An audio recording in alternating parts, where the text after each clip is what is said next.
Bonjour, bonjour à tous. Nous sommes avec Jeanne Garibaldi à proximité du Palais de Justice et nous sommes avec elle parce qu'il y a eu à peine une manifestation. Alors, Jeanne va nous en dire un peu plus. Est-ce que c'était une manifestation contre le port du masque, contre le confinement? Expliquez-nous un petit peu, Jeanne. Alors en fait, c'était une manifestation contre les mesures sanitaires et essentiellement le fait que M. Estrosi prenne les mesures avant tout le monde, prenne les devants avant tout le monde concernant le confinement du week-end qui aura lieu pour la première fois ce week-end, en plus des couvre-feux du soir. Donc on est venu pour protester contre ces nouvelles mesures mises en place avec lesquelles on n'est absolument pas d'accord. Voilà, avec M. Philippot. Et c'est d'ailleurs une manif qui a plutôt bien marché. Peut-être justement parce qu'il y avait une figure médiatique, un peu plus que la semaine dernière, parce que je crois que c'est toutes les semaines que vous le faites.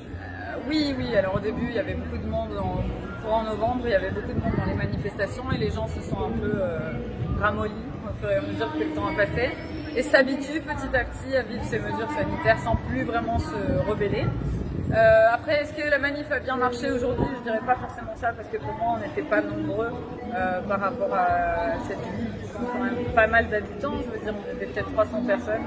Rien de quoi crier victoire parce que pour moi, disons que s'il n'y a pas un mouvement très très important avec une population massive qui sort contre ce qui se passe, il ne se passera rien, quoi. Il peut y avoir tous les politiciens du monde qui vont arriver chez nous et dire on est contre ci, contre ça. Rien ne se passera s'il n'y a pas une désobéissance massive.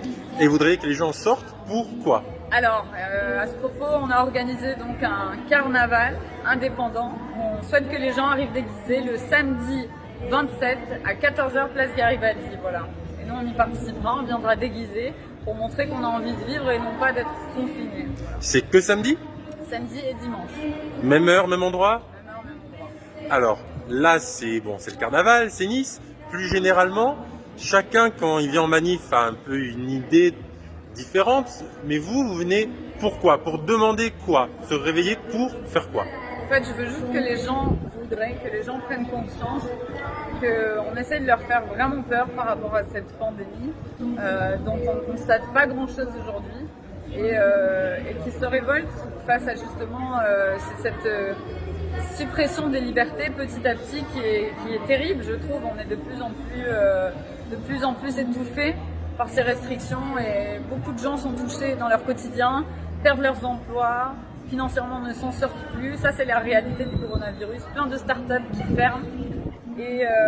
Donc un coût économique qui est élevé par rapport à ce qu'on constate au niveau sanitaire, c'est ça? Complètement, oui. J'ai envie de demander à la population de vraiment ouvrir les yeux dans la réalité, d'éteindre leur télé, les médias, d'éteindre les informations et de juste regarder autour d'eux ce qui se passe réellement concrètement par rapport à ce virus, quoi. Voilà. C'est-à-dire? Est-ce que beaucoup de gens sont touchés autour de nous? Est-ce qu'on constate vraiment une pandémie qui justifie qu'on prenne de telles mesures au niveau économique? Qu'est-ce qui se passe derrière tout ça en réalité? Qu'est-ce qui est en train de se passer? Voilà. Juste que les gens se posent les bonnes questions. Donc j'appelle juste la population à être logique, sensée et cohérente avec sa propre faculté de discernement, de se poser les vraies questions sur ce qui se passe actuellement et de réfléchir à ce qu'on vit en ce moment. Et si oui ou non, il faut accepter tout ce qu'on met en place et penser surtout aux futures générations et à ce qui risque de se passer si on laisse les choses se faire. Voilà. Merci beaucoup, Jeanne, pour cette interview.